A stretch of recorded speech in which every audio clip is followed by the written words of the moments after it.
రక్షింపు. నా శత్రువుల నందరిని దవడ ఎముక మీద కొట్టువాడవు, దుష్టుల పళ్ళు విరగొట్టువాడు నీవే.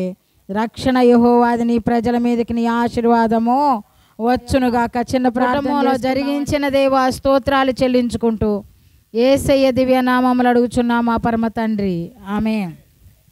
ఈ యొక్క కీర్తనలో 3వ అధ్యాయంలో ఏమని వ్రాయబడి ఉన్నదంటే, ఇక్కడ చిన్న అక్షరాల్లో చదువుకుందాం.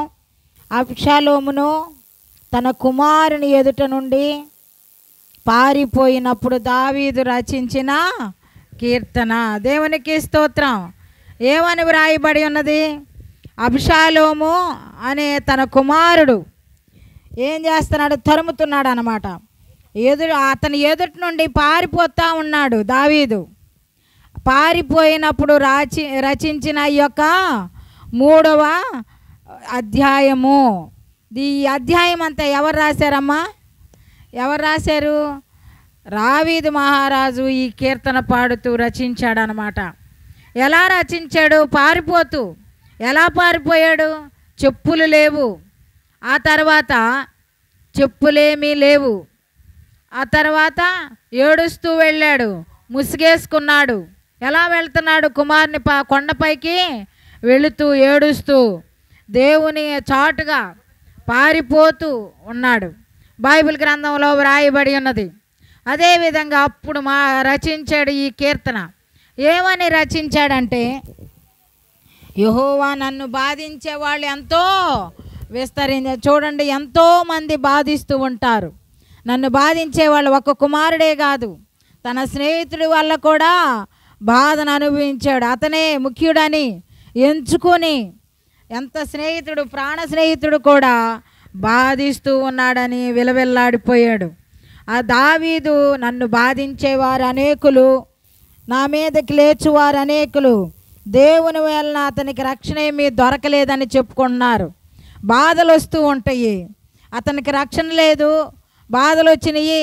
అతన్ని రక్షించే వాళ్ళు ఎవరు? దేవుణ్ణి నమ్ముకున్నాడు దావీదు, దేవుణ్ణి అనుసరిస్తున్నాడు, దేవుని మీద విశ్వాసం ఉంచాడు.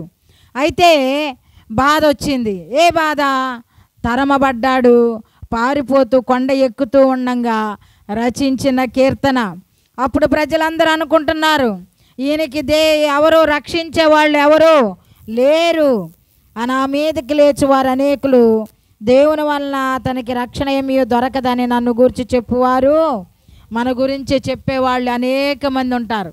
మన కష్టాలు వచ్చినప్పుడు అనేక మంది వీరికేమి ఈ కుటుంబీకులకి ఎవరికి ఏమీ జరగదు, వాళ్ళకి రక్షణ లేదు, ప్రొద్దాక బాధలు అయిపోయినాయి, ప్రొద్దాక హింసలు అయిపోయినాయి, ప్రొద్దాక ఈ కుటుంబంలో నష్టాలు జరుగుతున్నాయి, ప్రొద్దాక వీరికే ఇలా జరగాల అని చెప్పుకునేవారు అనేక మంది.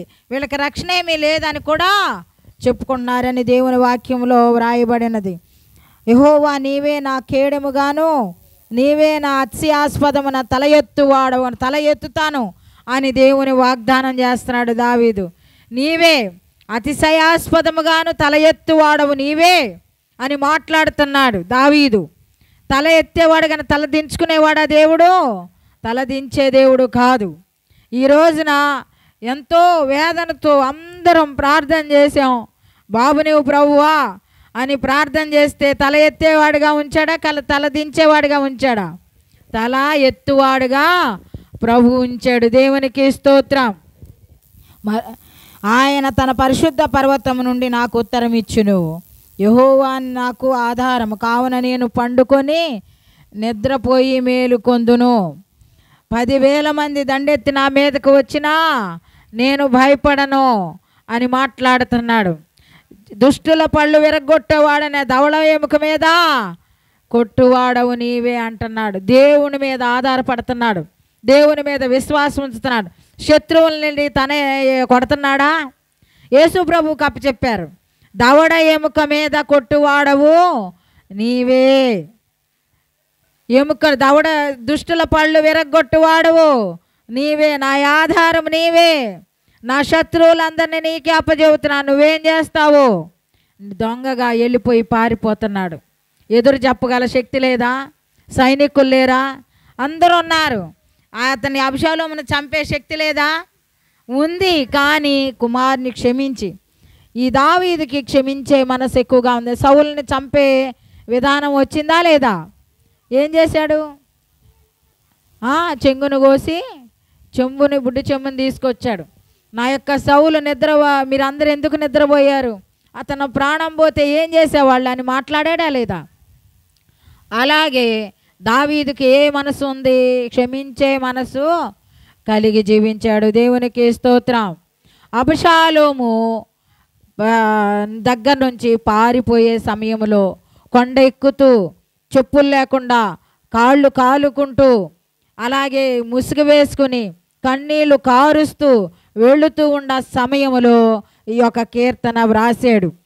నువ్వే నాకు కేడం ప్రభువా, నువ్వే నాకు ఉత్తరం ఇస్తావు, నా తల ఎత్తువాడవు కొంటావు, దుష్టుల పళ్ళు వెరగొట్టువాడవు నువ్వే, మా శత్రువులను నువ్వు నన్ను కాపాడే దేవుడు.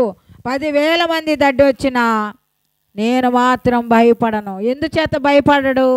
దేవుడు తోడుగా ఉన్నాడు. ఎవరికి? దావీదుకి తోడుగా ఉన్నాడు గనక ఎటువంటి పరిస్థితిలో కూడా ఏమీ భయపడన అవసరం లేదు. రక్షణ యెహోవాది, నీ ప్రజల మీదకి ఆశీర్వాదము వచ్చునుగాక. దేవునికి స్తోత్రం. చాలా జలతరిస్తుందండి. దేవుడు ఆశీర్వాదం ఇచ్చాడు. నీ ప్రజల మీదకి ఆశీర్వాదము వచ్చునుగాక. దేవునికి స్తోత్రం. దేవునికి ఆశీర్వాదం వచ్చిందా లేదా? ఈ ఇంటికి, అయ్యగారింటికి వచ్చిందా లేదా? దేవుని గోజాడాలి, దేవుణ్ణి బ్రతిమలాడాలి, మాటికి అడుగుతూ ఉండాలి. ఒక న్యాయాధిపతి ఏం చేశాడు? విధవరాళ్ళకి అడుగుతూ ఉంటే ఏమన్నా పని చేశాడా? చేయలేదని వదిలిపెట్టిందా? ఎలా అడిగింది? మాటికి గోజాడి అడుగుతాను. ఏంటి ఈవిడ ఎందుకట్లా అని ఆ విధంగా ఆమె ఏం చేసింది? మాటికి అడుగుతూ ఉంటే ఆయన ఎందుకు ఈవిడ అట్లా ఆ విధంగా అడుగుతుందని ఆమె సంగతి ఏతో చూద్దామని, అలాంటి ప్రజల న్యాయాధిపతికి ఆ మనసు ఉన్నప్పుడు మన యేసు ప్రభువారు మాటికి మన శ్రమలు, బాధలు, మన అవసరతలు, మన ఆశలు, మన ఆలోచనలు దేవుని దగ్గర చెప్పుకుంటే తప్పనిసరిగా దేవుడు మాటికి చెప్తే దేవుడు తప్పనిసరిగా చేస్తారా లేదా? కాబట్టి ఆయన మనకు తల ఎత్తువాడవు నీవే, కేడెము నీవే. 10,000 మంది ఎత్తి వచ్చినా భయపడనంటున్నాడు దావీదు మహారాజు. పారిపోయినా ఎందుకని నేను భయపడనని చెప్తున్నాడు? భయపడడు. తనలో దేవుడు ఉన్నాడు. దేవుడు నాకున్నాడని దండ ఉంది, దేవుడు నాకున్నాడని విశ్వాసం ఉంది, దేవుడు నాకున్నాడని నమ్మకం కలిగి జీవించాడు.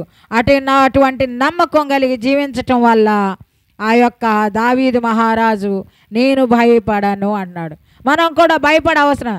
దేవుని బిడ్డలు దేవుని నమ్ముకుంటాం వల్ల, దేవుడు మనలో ఉండటం వల్ల, నేనండి అందరికీ చెప్తా ఉంటాను, మనము టైం లేదు నేను జాబ్కి వెళ్తానని అనుకుంటా ఉంటారు. ఎంతమంది జాబ్కి వెళ్తున్నారు చెప్పండి, చేతులు ఎత్తండి. ఎంతమందికి జాబులకి వెళ్తున్నారు? ఇంటి దగ్గర హౌస్ వైఫ్ కాకుండా జాబ్స్కి వెళ్ళే వాళ్ళు ఎంతమంది ఉన్నారు? వెళ్తున్నారు కదా. కానీ టైం లేదని చెప్తారా? అన్నం కూరండి, పిల్లల్ని చూసుకుని చదువు పంపించి జాబులకి వెళ్తున్నాము అని చెప్పేసి అంటూ ఉంటాం కదా. అట్లాంటప్పుడు జాబ్కి వెళ్ళేటప్పుడు, వచ్చేటప్పుడు, అలాగే వంట చేసే సమయంలో కూడా ప్రార్థించవచ్చు. మనం అనుకుంటే మాటికి ప్రతి విషయము దేవుని దగ్గర మొరపెడుతూ ఉండటానికి మనం ట్రై చేయాలి. ఒక్క సమయం కూడా సాతాను చూడండి, సమయం పోనీక అది మన మీద రంకి వేస్తానికి ఎలా వస్తుందో మనం కూడా దానికన్నా మిన్నగా ప్రార్థన వంట రూమ్లో ప్రయాణించేటప్పుడు, బస్సు ప్రయాణాల్లో, నడక ప్రయాణంలో, ఆటో ప్రయాణంలో, ట్రైన్ ప్రయాణంలో ప్రార్థన చేస్తూనే ఉండాలి. మనం ఎక్కడికి వెళ్ళినా సరే అప్పుడు దేవుడు ఏం చేస్తాడు? తల ఎత్తు వాడవుగా రక్షణ యెహోవాది, ఆయన ఆశీర్వాదం నీ ప్రజల మీదకి వచ్చునుగాక, మన మీదకి వచ్చునుగాక, మనందరికి వచ్చునుగాక, మన ఇంటి వారందరికి వచ్చునుగాక, అడిగిన ప్రతి ఒక్కరికి వచ్చునుగాక, మన ఆశలు తీర్చునుగాక, మన ఆశీర్వాదము, మన ఆశలు, మన ఆలోచనలు తీర్చునుగాక, మనం అడిగింది ప్రతి ఒక్కటి దేవుడు ఇచ్చునుగాక. దేవునికి స్తోత్రం. ఈ కుటుంబానికి, నరసాపూరయ్య గారి కుటుంబానికి దేవుడు ఎవరినిచ్చాడు? మనవణ్ణి, మగబిడ్డని ఏర్పాటు చేశాడు దేవుడు. అడిగారు, వాళ్ళు అందరూ అడిగారు. అందరూ సంఘంతో అడిగితే ఎలా ఉంటుంది? ఏదైనా బద్దలు కొట్టి అది నెరవేరుస్తూ ఉంటాడు దేవుడు. కాబట్టి ఎంతటిదైనా సరే జరుగుతూ ఉండే అందరూ ప్రార్థనలు, మీరందరూ వారి గురించి ప్రార్థన చేసినందుకు మీ అందరికీ నా వందనాలు చెల్లించుకుంటూ ఈ యొక్క చిన్న వాక్యాన్ని తన వెనుకల్లో దీవించునుగాక. ఆమేన్, ఆమేన్.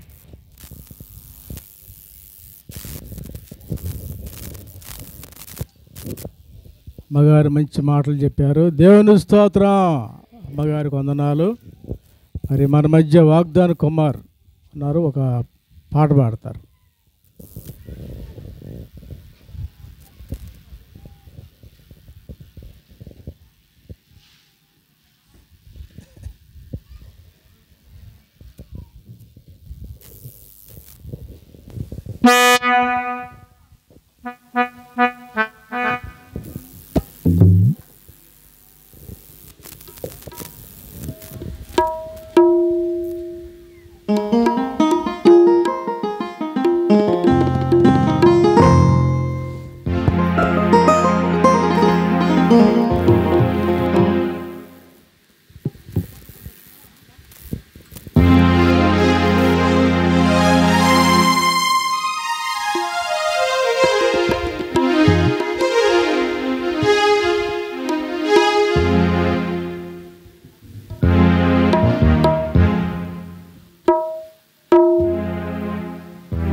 ఏసేనా పరిహారి, ప్రియ ఏసేనా పరిహారి, నా జీవిత కాలమెల్లా ప్రియ ఎప్పుడైనా పరిహారి, నా జీవిత కాలమెల్లా ప్రియ ప్రభువే పరిహారి, ఏసేనా పరిహారి, ప్రియ ఏసేనా పరిహారి, నా జీవిత కాలమెల్లా ప్రియ ప్రభువే పరిహారి.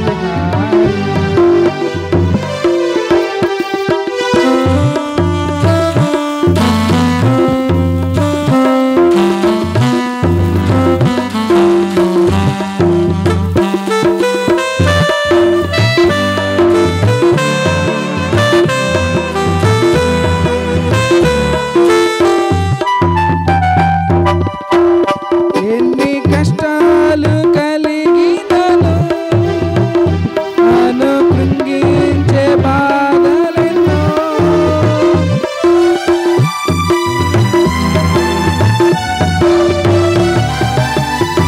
ఎన్ని కష్టాలు కలిగినను నన్ను కృంగించే బాధలెన్నో, ఎన్ని నష్టాలు వాటిల్లినా ప్రియ ప్రభువే నా పరిహారి, ఎన్ని నష్టాలు వాటిల్లినా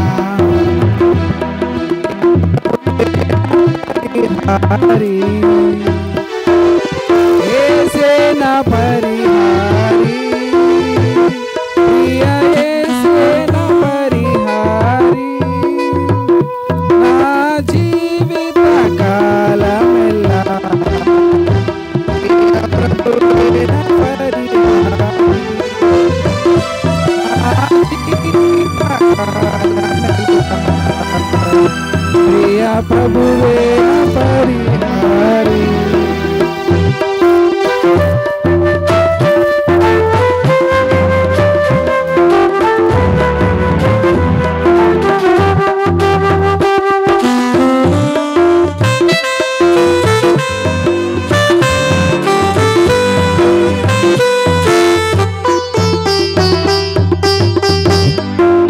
వెంబడించిన నన్ను శత్రు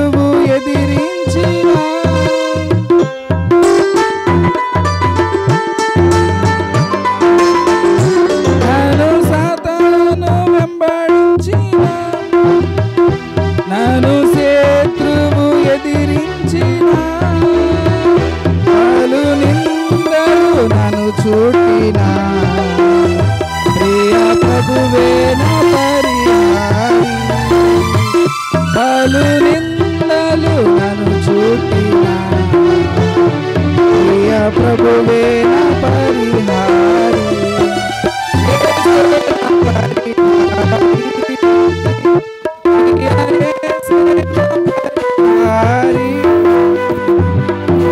నా జీవిత కాలమెల్లా ప్రియ ప్రభువే నా పరిహారి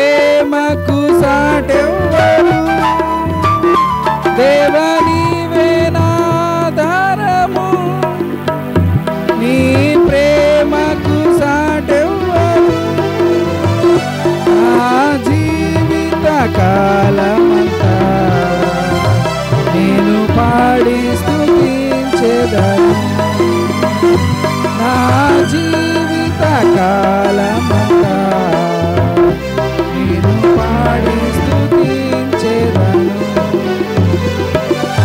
యేసే నా పరిహారి ప్రియ యేసే నా పరిహారి కాలమెల్లా ప్రియ ప్రభువే నా పరిహారి నా జీవిత కాలమెల్లా ప్రియ ప్రభువే నా పరిహారి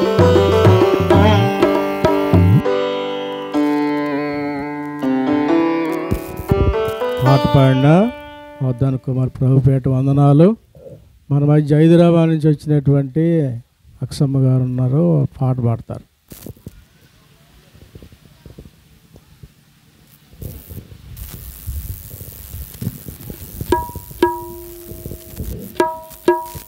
హల్లెలూయా.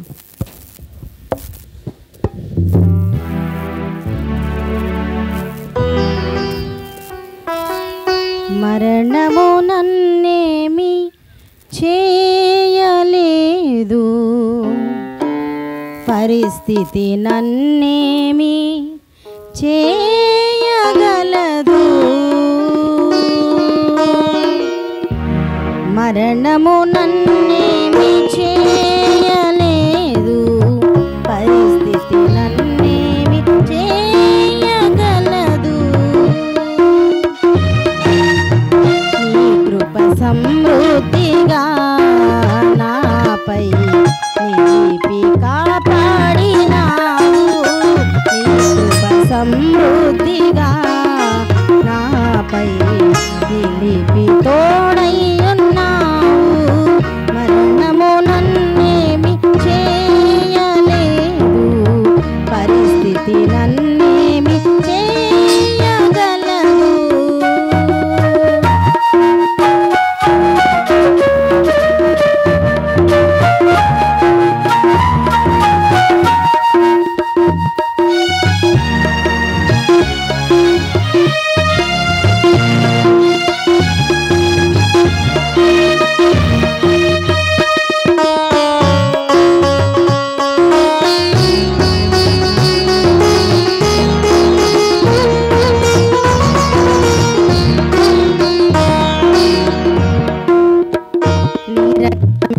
నన్ను నీతిమంతుని చేసే నీ వాక్యమే నాకు దేదీప్య వెలుగాయే.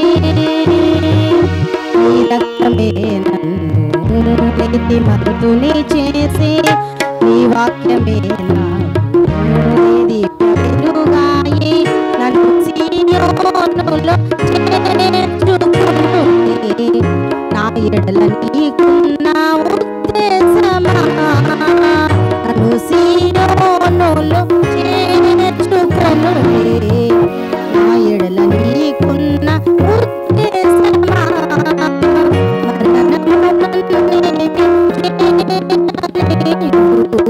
పరిస్థితి నన్నేమి చేయగలదు.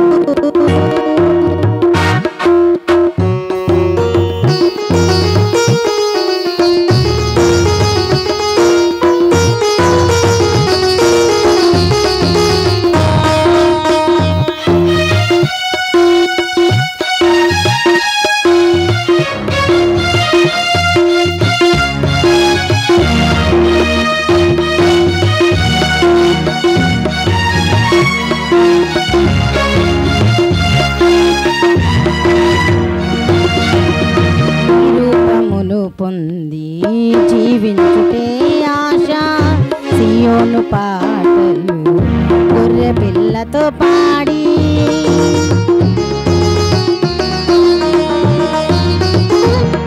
రూపములు పొంది జీవించుటే ఆశ సియోను పాటలు గొర్రె పిల్లతో పాడి విశ్వసింపబోవు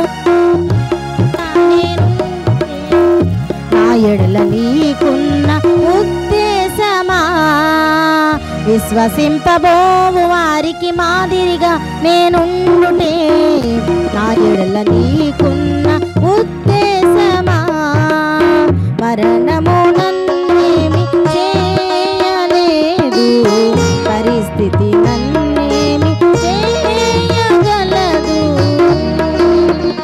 నీ కృప సమృద్ధిగా నాపై నిలిపి తోడయ్యున్నావు నీ కృప సమృద్ధిగా నాపై నిలిపి తోడయ్యున్నావు హల్లెలూయా.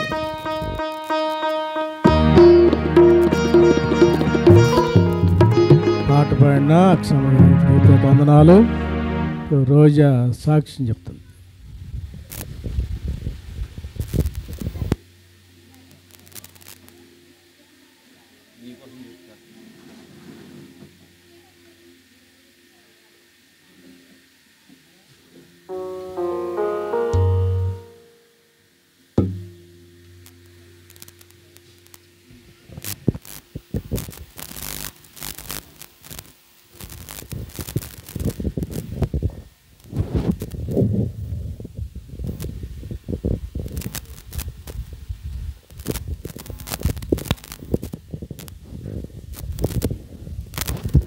అందరికీ వందనాలండి. స్వామి గారికి నా వందనాలు. దేవుడు నా జీవితంలో అనేకమైన మేలులు ఆశ్చర్యకార్యాలు చేశాడు. అందరిని బట్టి దేవునికి వందనాలు.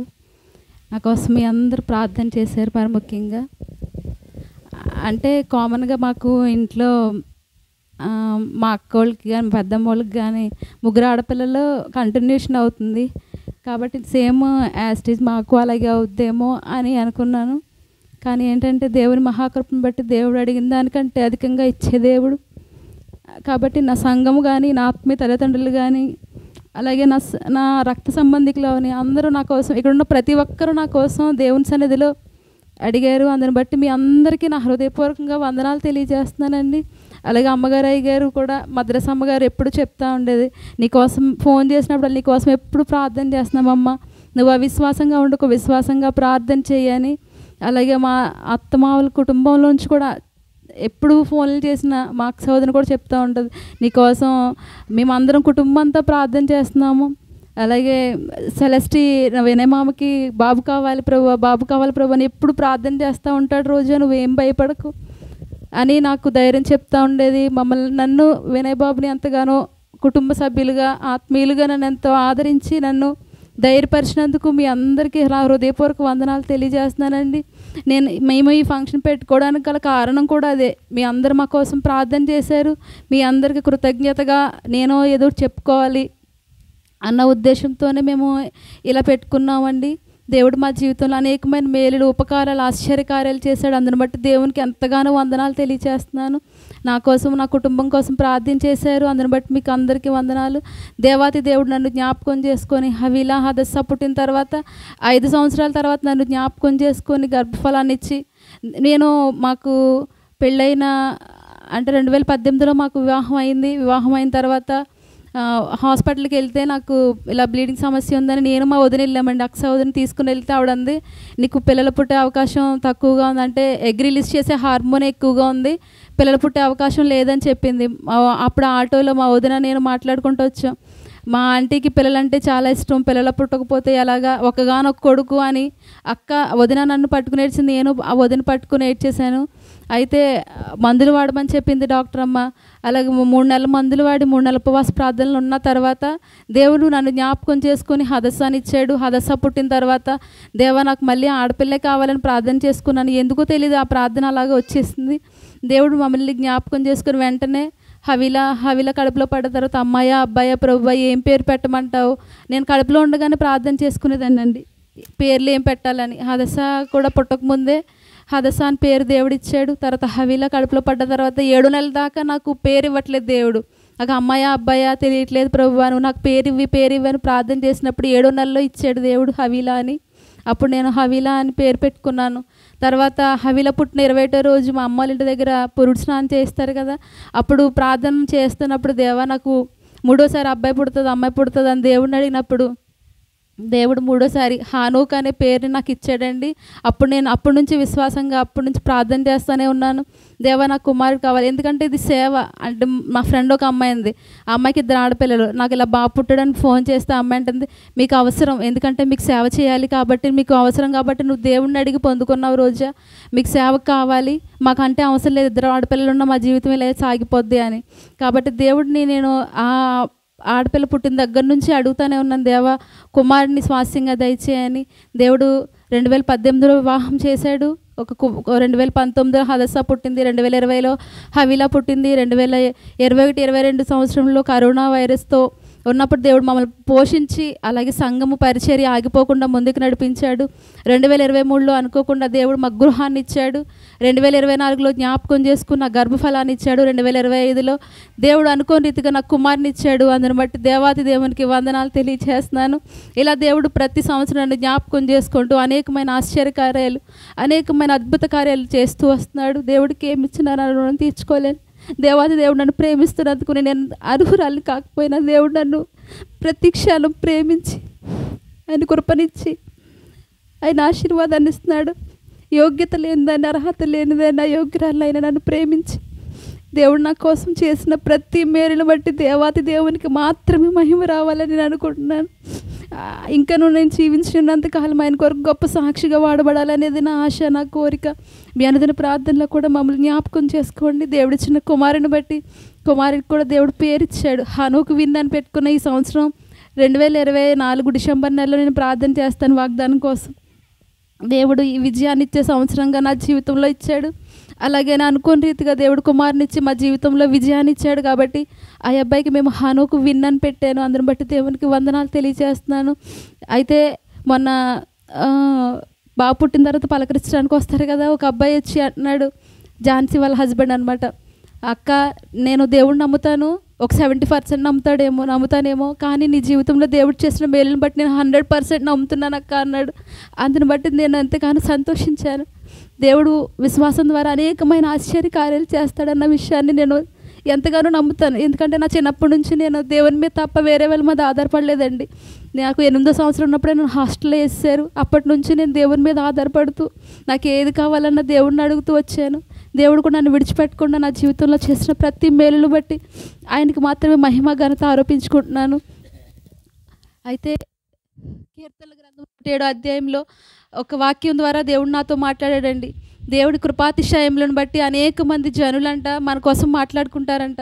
అప్పుడు అనిపించింది, దేవా నీ కృపను బట్టి ఆయన చేసిన ఆశ్చర్యం కారణం బట్టి రోజక్క జీవితంలో ఇలా చేశాడు అని అనేక మంది చెప్పుకుంటూ, ఎందుకంటే అందరి జీవితంలో దేవుడు మేలు చేస్తాడండి. ఆశ్చర్యకార్యాలు కొంతమంది జీవితంలోనే జరుగుతూ ఉంటాయి.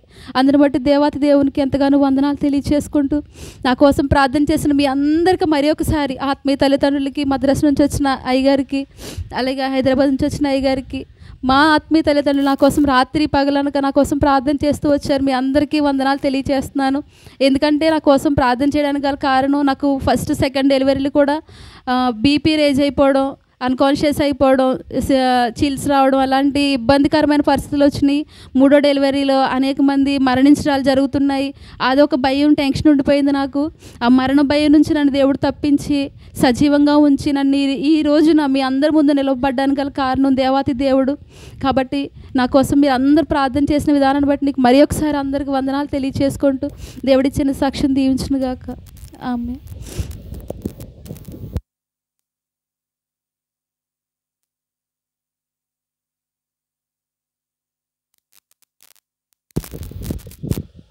దేవుని స్తోత్రం.